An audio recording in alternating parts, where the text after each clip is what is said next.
Welcome back to the Big Time Eaters channel. Welcome back to Big Time Recipes. I'm your host today, Ezra, and today we're going to be making twice baked potatoes.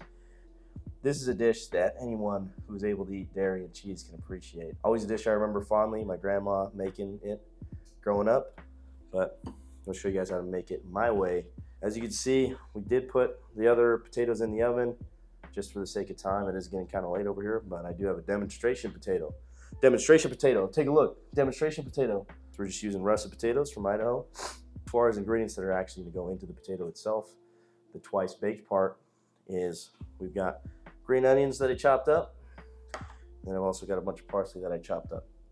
And this is going to act as kind of like the richness nullifier because we got a lot of ingredients that can be kind of heavy going in. Just as you would in a normal mashed potato. So, other ingredients, also got 2 sticks unsalted butter. We've got about 8 potatoes in the pan right now in the oven, so we're going to be needing 2 sticks of butter for that once we mash it all up. As well as the common face around here recently, just the half and half. You can sub in heavy cream, you can sub in whole milk, whatever you got on hand. Today I've got half and half, so that's what we're using. As well as your choice of cheese. Just got it in the fridge right now, and we'll bring that out when we need to utilize it. But as far as preparation goes for this, we're twice baking the potatoes, right? So for the first bake, we got our potato, we cleaned up all the dirt we could, and right here in this little glass dish, I've got what would constitute as the most basic brine you could do, right? Salt and water mixed together. And what we're going to do with that is we're going to dunk our potato in and just roll it around so that the exterior has that brine. That's going to add flavoring throughout the potato as it cooks, as well as a nice flavoring on the skin. No one likes eating dirt, non-flavorless potato skins, right? So we're adding some flavor in the form of our brine, as well as the one last thing, we've got our knife here. And we're going to make an incision about a 1/4 inch deep around the exterior of the potato. So 1/4 inch deep. What this is going to do, right, is as the potato bakes, this is going to make an easy part for us to cut into once it's cooked. Because what's going to happen is the skin is going to dry up a little bit and recede as the potato expands as it cooks, and allow us an easy place to just chop right in half before we scoop for a twice for our second bake before or after mashing. So with that being said, we will catch you guys in about an hour. We got the potatoes in the oven at 400, and we're going to cook for an hour, hour and a half, just until they're fork tender, ready to be mashed up, and ready to be baked twice. All right, see you guys in a second.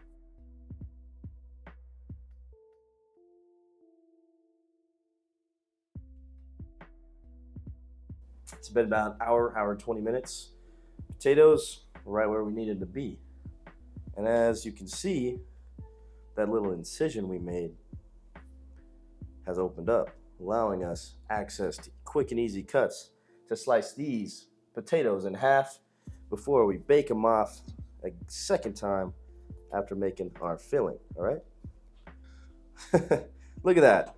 That little incision makes it so we can get perfectly in half our potatoes ready to scoop out, make that mash, all right? So, gonna do that with our potatoes.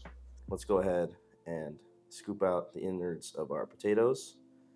And we wanna make sure we leave a little bit of a layer to maintain the integrity of the potato shell. So we can scoop out the majority, but make sure to leave some on the outside and on the bottom so that things don't collapse when you re-pipe in your potatoes, all right? So just gonna take time to scoop the rest of these potatoes into the bowl, and then we will reconvene, okay? Welcome back. We've got all of our potatoes scooped out, got all the shells loaded up on our pan, fit them up real nice. So this is just the potatoes. So we're gonna go ahead and add in our ingredients. We got about a cup of scallions, green onions, whatever you wanna call them, man. The green round things. adding them into, adding them into our potatoes. We're not going to use all of them up. Probably use about half right there. And then we'll go in with our chopped up parsley. This is about a bunch chopped up, probably about half of this as well. And now we can say we're eating our vegetables. You know, we got to make sure Denzel gets his greens in. But no, really, we're adding this in just because it's going to bring nice, refreshing freshness because you're going to be eating these potatoes. And there's a lot of butter and a lot of cheese and a lot of cream. The richness needs something to counteract. So that's where we get that fresh bite in here. That being said, let's go in with some of the not so fresh ingredients now. So we got 2 sticks of butter going in. And this is just room temperature butter, just so it's easier to mash into the potatoes. And this is our half and half, or heavy cream, or milk, or whatever you're using in your case. We got half and half. Got about a cup here. Go in about half of that. Yeah, we'll start with that, and we'll adjust as we start to see this go mashed together. So I'm going to start mashing this now before we get cheese incorporated. Ideally, you'd have a potato ricer, but ours just isn't here yet. So we're using what we got. You know, you don't always need the latest and greatest kitchen gadgets. That's not what cooking's about. Cooking's about using what you have and still getting the best outcomes that you can get. So we're mashing up our potatoes, getting them ready for loading, and we're having a great time. Okay. Now at this point, I'm going to start to add in some of our Mexican blend cheddar, whatever you like. I just like the Mexican blend. I'm going to use about a half to 3/4 of it. Do want to loosen up the potatoes a little bit more, so I'm going to add in the rest of this half and half. Guys, this is just smelling immaculate, incredible. Can't wait to add this back into these shells and get them baked off again. And get this reviewed, man. One of them ones, man, that you got to have in your arsenal for holiday dishes, because look how easy it is to make a bunch of potatoes. All we did was bake up 8 potatoes, mash up a little bit. We're going to add them back into the potatoes. I'm going to go ahead and test for salt. So we're grabbing a spoonful, taste this, and see where we're at in terms of flavor. I can already tell, guys, this is going to be so good. That being said, a little bit of salt. It is needed. Need to mix it in. It's got to happen.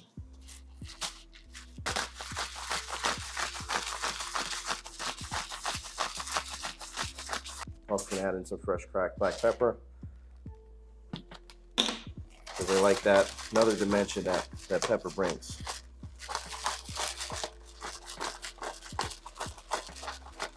Very close. Tiny bit more salt, guys. We taste it every step so that the end product is perfect, right where we want it to be. Not overly salted, not undersalted, nothing like that. So going with a few more cranks here. So now that we've got our mixture mashed up, I know some of these cooks, these YouTube cooks, like to overcomplicate things. They want to put this in the piping bag. But guys, why would we do that? We've got spoons. All we got to do is load what we want into these potatoes, top them up with a little more cheese, back in the oven, a few more minutes, and we're done. We don't need to complicate things pulling out piping bags that 90% of people don't have. Okay? Everyone has a spoon in their utensil cabinet. Just pull that out, load up your potatoes, get it done. Look how simple this is, guys. You're gonna grab your potato skin, your potato shell, grab a spoonful of your mixture, load it in, spoon it across. Wow, amazing. Look how easy that is. Not calling anyone out here, but man, some people like to overcomplicate things for no reason. So we're gonna start off just by loading it up that much and seeing where our potato mixture is at. Look at that. Guys, that is going to be money.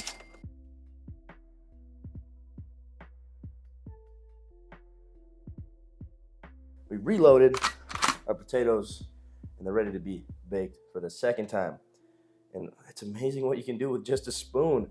Bro, we don't have to bring out the piping bag. Look at these potatoes. They're all looking immaculate. They're all smelling great. We got one last step. Perfection right here. Perfection. Topping it off, a little more cheese. Add as much cheese as your heart desires. Into the oven, 375, 20-25 minutes until these are golden brown, crispy, bubbly, ready to be consumed. And optionally, can garnish a little more scallion.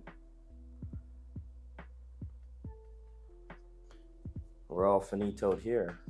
Let's get into the oven and then into our mouths, all right?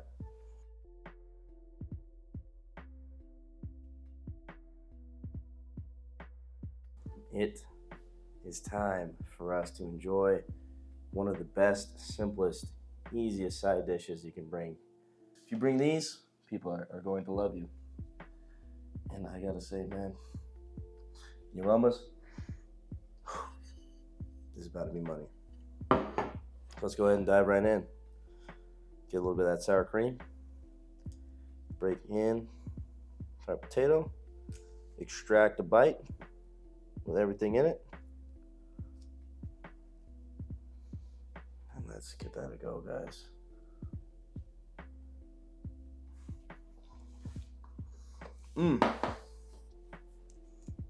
There are very few foods that just feel like a warm hug to your soul. Twice baked potato, that's one of them. Perfect crunch. That brine we did adds a little bit of flavor. Gonna have to bring in the dance tester to wrap this up. Let's go. So let's take a bite. One for me, one for me. Here comes the airplane. Oh, shit. Every time. Every time. Too much bullshitting, bro.